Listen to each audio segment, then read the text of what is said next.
You know anxiety is the enemy of productivity, and yet in the virtual workplace you find yourself leading. How in the world do you replace anxiety with calm? Hi, I'm Janet Harvey, CEO of inviteCHANGE, and I've run a virtual company for more than 20 years. I want to share a few ideas with you about how you lead with calm and unleash your team's productivity.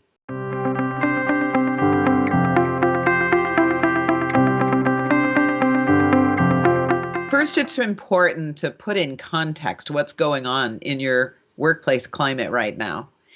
And this comes from the body of work called total motivation.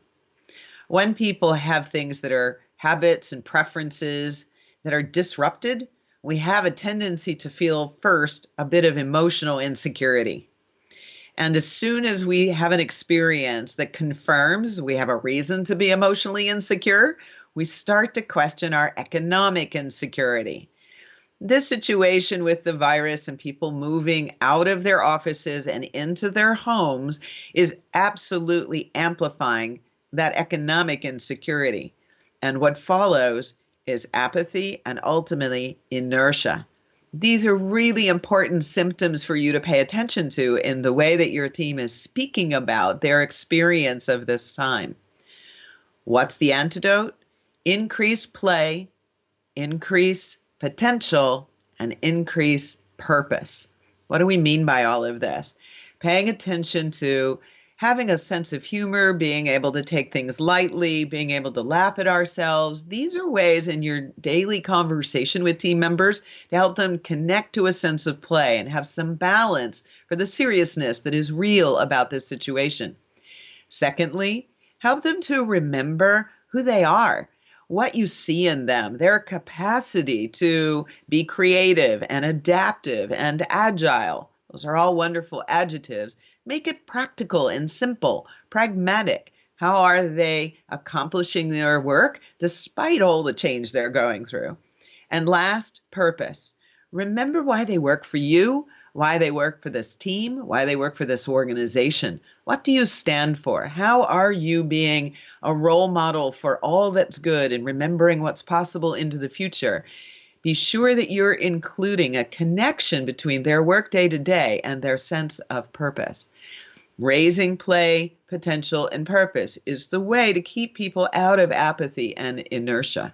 Now I've given you the contextual roadmap. What do you do with yourself? Because there are going to be moments when you're not feeling like you can speak about play, potential, and purpose.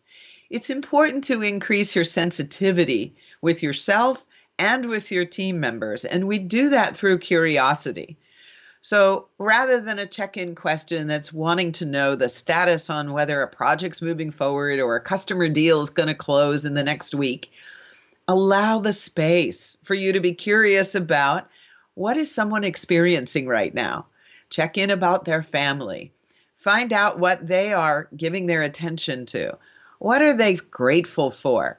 Asking these curious questions that are sensitive to what your employees are experiencing signals to them that you care and that you're respectful, that they might be going through something different from you.